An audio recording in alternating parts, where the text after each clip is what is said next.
करण्यात आली। हा वॉर्निंग 7 जुलै 2026 म्हणजे उद्याच्या दिवशीसाठी आहे। या अनुषंगाने आपल्याला पूर्ण तयारी करण्याची सूचना देण्यात आलेली आहे।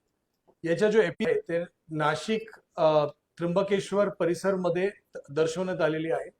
ते कदाचित त्र्यंबकेश्वर तालुका मध्ये राहणार आहे आणि या जो एपी सेंटर आहे ते त्र्यंबकेश्वर, इगतपुरी, नाशिक या 3 तालुक्याच्या क्षेत्रामध्ये राहणार आहे। परंतु मोठ्या प्रमाणात पाऊस पडण्याची शक्यता त्याच्याशिवाय आपले नाशिक तालुका, पेठ तालुका, दिंडोरी तालुका आणि जो पूर्ण आपला पश्चिम पट्टा आहे त्याच्यामध्ये कळवण, त्याच्यासोबत सटाणा, बागलाण या सर्व तालुक्यामध्ये पण पाऊस मोठ्या प्रमाणात पडणार आहे।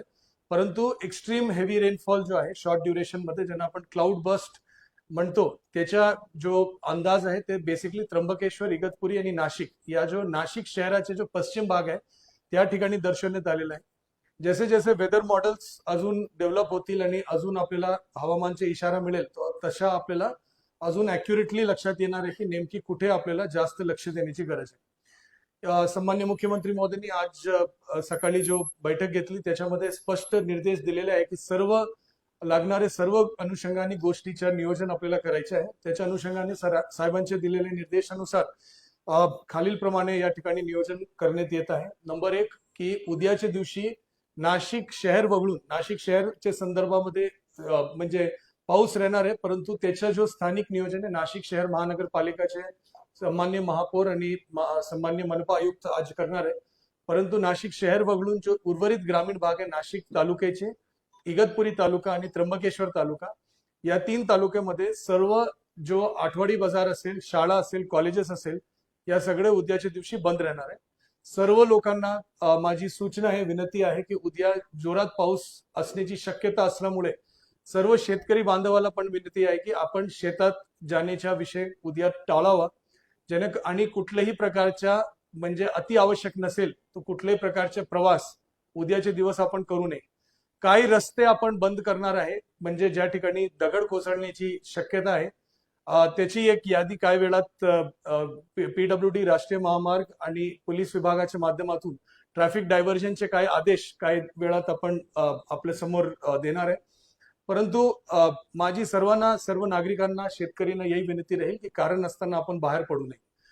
पुढचा विषय आहे की त्र्यंबकेश्वर देवस्थानला उद्या आपण बंद ठेवणार आहे म्हणजे आज संध्याकाळ सूर्यास्त झाल्यानंतर जो शेवटची पूजा राहणार त्याच्यानंतर परवापर्यंत ते त्र्यंबकेश्वरचं देवस्थान बंद राहणार आहे। ज्या भाविकांनी उद्या त्र्यंबकेश्वर देवस्थानमध्ये येऊन दर्शन घेण्याचा विचार केला होता त्यांना माझी विनंती राहील की उद्याच्या दिवशी आपण येणं टाळावं, जेणेकरून त्या ठिकाणी आपल्याला माहिती आहे की मोठ्या प्रमाणात काम पण सुरू आहे, तो त्या ठिकाणी आपल्याला कुठल्या प्रकारची अडचणी होणार नाही। तर माझी सर्वांना विनंती आहे की आपण त्र्यंबकेश्वर देवस्थानला येणं टाळावं।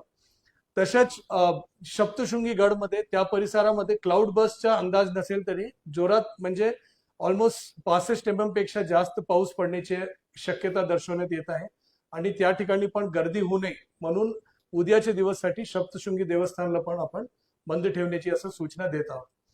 त्याच्या व्यतिरिक्त आपल्याकडे ज्या लो लाईंग रिजन्स आहेत, ज्या ठिकाणी flood prone low lying regions आहेत त्या गावाची यादी आणि त्या लोकेशन्स आपण सांगितलंय। परंतु याच्यामध्ये मेजर अडचणी कुठे येतोय, ज्या ठिकाणी आपल्याकडे फ्री फ्लोईंग नदी आहे म्हणजे पहिला बंधारा आणण्याच्या पूर्वीचे फ्री फ्लोईंग नदी, जिल्हा परिषद आणि लघु पाटबंधारे विभागाला असं सूचना देण्यात आली आहे की जो फ्री फ्लोईंग नदी आणि छोटे बंधारे आहे ज्या मोठ्या प्रमाणात पाणीचा प्रेशर आला तर ते फुटण्याची शक्यता असते, त्याचे गेट कृपा करून उघडून ठेवावा असं त्याला सूचना अगोदरच देण्यात आलेला आहे।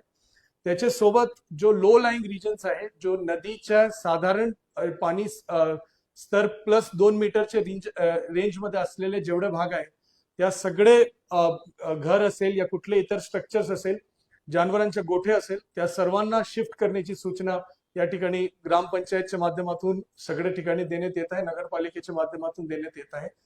यदि पाणी फ्लोला कुठल्या प्रकारची अडथळा असेल तर त्याला आता आज दुपारी स्वच्छ करून घेण्यासाठी सर्व नगरपालिकेला, ग्रामपंचायतला सूचना देण्यात आलेल्या आहे की पाणी फ्लोला कुठल्याही प्रकारचा बाधा राहू नये आणि पाणीचं डायरेक्शन असा असावा जेणेकरून जास्त पाणी आला तो म्हणजे ते कुठल्या घरामध्ये शिरणार नाही याच्यासाठी सर्वांना सूचना देण्यात आलेल्या आहे। तसेच जो काही स्ट्रक्चर्स अनस्टेबल असेल, ज्यांच्या खाली सबसर्फेस फ्लो असेल त्या ठिकाणी पण त्याला सूचना देण्यात आलेल्या आहे नाशिक जिल्ह्यामध्ये लँडस्लाइड प्रोन विलेज एक भी नाही आहे, परंतु आपल्याकडे हे जो दगड पडतो त्यासारखे काही गाव आणि लोकेशन्स आहे, त्याच्यासाठी सूचना देण्यात आल्या.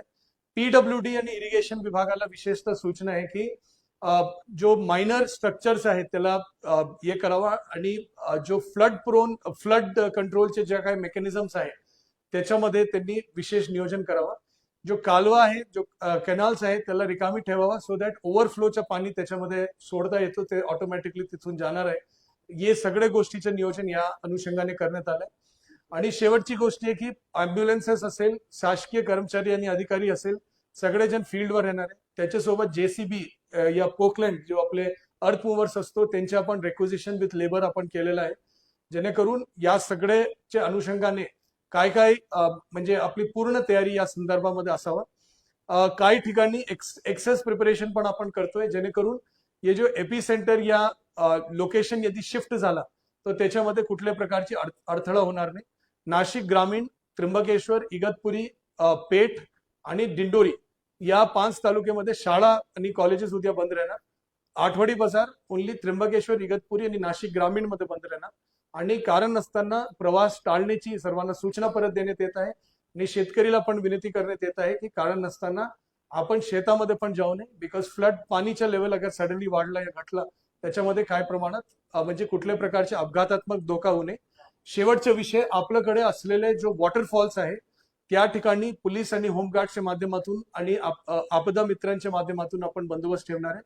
आणि त्यासोबत जो आपले जो लो लाईंग ब्रिजेस आहे त्या ठिकाणी पण आपले म्हणजे डायव्हर्जन्स आणि रोड ब्लॉकेजेस राहणार आहे, जेणेकरून तिथे कुठल्या प्रकारची गर्दी होणार नाही. आणि एसडीआरएफ धुळेची एक पथक नाशिक शहरामध्ये आपण म्हणजे रेडी अवस्थेत ठेवणार आहे की यदि कधी डिप्लॉयमेंटची गरज पडली तर आपण करणार. त्याच्यासोबत रेल्वे विभागाला पण आपण कल्पना दिलेली आहे, क्योंकि इगतपुरीचा जो मार्ग आहे ते मोठ्या प्रमाणात मुंबईला जोडणारे आणि मोठ्या प्रमाणात ट्रॅफिक असलेला मार्ग आहे.